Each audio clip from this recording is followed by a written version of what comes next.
Hey, Happy New Year and welcome back to the Coin Box. At the beginning of last year, I shared a series of top 10 videos which covered both American and Mexican coins in my collection.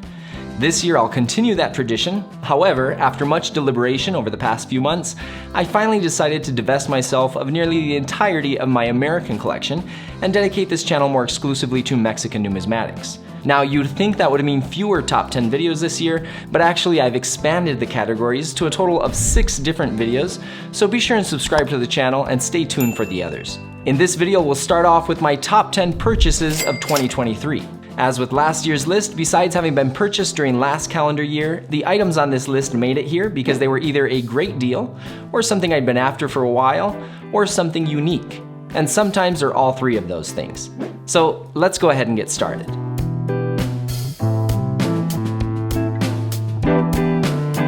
At number 10 is a metal that will definitely reappear on my top 10 metals list, but it's on this list because of how I purchased it. I just happened to see a 1979 Israel-Mexico silver medal like this one posted online, and was instantly intrigued because how often do you see a collaboration on a coin or metal between two countries? So I went to eBay and searched for it. This one popped up in OGP and in excellent condition, but the auction ended in like 35 seconds. So with hardly any research, I bid on it and I won. So from first discovering this metal to searching for it to buying it, all in all, everything happened in under 1 minute, which has got to be a record for me. I do not recommend this method for buying new pieces to add to your collection, but thankfully in this case, it worked out. Number 9 is a coin set which I'd been after for a while. This 2010 set, which commemorates the 100th anniversary of the Mexican Revolution, contains 2 different commemorative 2-ounce silver coins along with a commemorative 100 peso banknote, essentially making it one of the few coin and currency type of sets available from the Bank of Mexico. But more on this set in another top 10 video. At number 8, I have both varieties of the same 5 centavos Josefa coin from 1954, which is the key date in the series. Neither one is in great condition, but I have them on this list because I was fortunate enough to find them for a bargain at $5 for the no dot and $4 for the one with the dot. I have seen these sell routinely for more than 10 times that price, so I was happy to find them at such a steal deal. And no, I did not rip anyone off, I bought them from a dealer who knew what he had.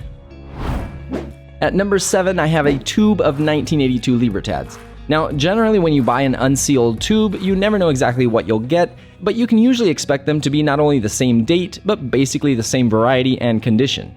Well, this tube was special because besides getting a good deal on it, they came out to about $35 each, I was pleased to discover it contained a total of 14 DDR number 1s, 1 DDR number 2, 1 major struck through, and only 4 normal ones. I've already featured the struck through libertad in this video, and I just sent off a batch of the double dies to NGC for grading, so I'm looking forward to seeing what grade they get, and if any of them happen to come back as TDRs, that will be an even greater bonus. Number 6 is a variety I had been after for a long time. It's the 1988 DDR number 1, or double die reverse number 1, and it's got some nice toning to boot.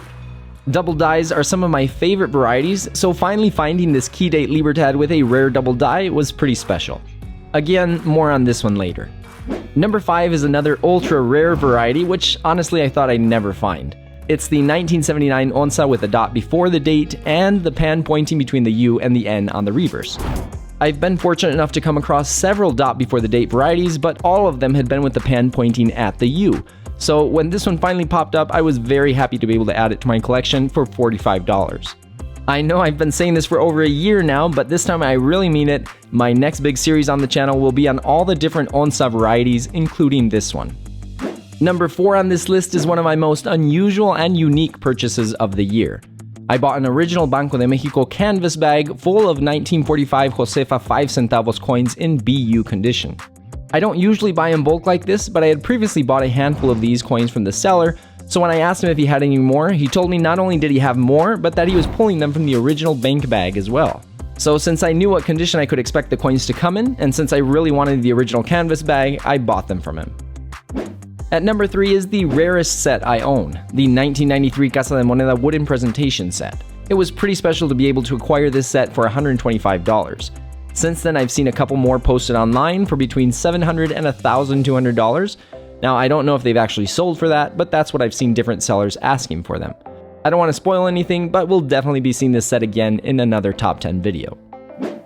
Number 2 on this list is an entry which checks all 3 categories I mentioned at the beginning of this video. This 1988 proof Libertad in OGP was a great deal at $150. It's also a piece I'd been after for a while because it's a key date in this finish, so it's very difficult to come by. And finally, it's unique because it looks to me like it might also be the missing feathers underarm variety. Again, we'll talk more about this one in a future top 10 video. Before getting to number 1 on this list, here are some honorable mentions. I have a 1 ounce and ½ ounce Piedra de los Soles in .925 silver, which apparently were a single year issue, so they are far rarer than the more common 3/9 fine versions, which are essentially restrikes. Then I have this cool Carranza metal that we'll see more of later. And then I have these 2 really beautifully toned onzas, one of which looks like it could even be proof-like, as its fields are highly reflective. And finally, 3 really cool books that aren't all that easy to come by, and definitely are not cheap even when you can find them, but they are full of great information. Watch my video about my numismatic library for more info on those, and that wraps up my honorable mentions for this list. My top acquisition of 2023 was a complete surprise because it was not actually a purchase, but a Christmas gift. And there's a little story behind the gift as well. My brother-in-law, who isn't himself into coins, had talked to a dealer friend of his about wanting to get me a Mexican coin. So when the dealer called him a few days later saying he had the perfect piece, my brother-in-law went on over, but when he got there, the dealer told him he had misplaced it and couldn't find it. Of course, my brother-in-law was disappointed, but he says he looked down at the coins on display and said, "Hey, what about this one?" And the dealer said, "Oh, that's it." So in the end, my brother-in-law actually picked this out for me himself, and it's an NGC certified 1783 Mexican 8 real, which happens to be my first Charles III bust type colonial 8 real ever in my collection, and it predates the oldest coin I owned by 114 years. And it's not just any 8 real, it's an actual shipwreck coin from the Spanish ship El Cazador, which sunk in 1784. So this coin was at the bottom of the ocean for over 200 years until the wreck was discovered in 1993. Add to all that the fact that it was a personal gift and a completely unexpected one at that, this coin is instantly one of those pieces which will always be a part of my collection. Well, I hope you enjoyed my top 10 purchases / acquisitions of 2023.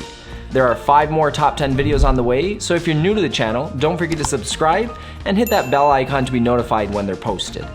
Let me know what's new in your collection in the comments below, and if you enjoyed this video, feel free to give it a like and share it with a numismatic friend. Thanks for watching, and I'll see you in the next one.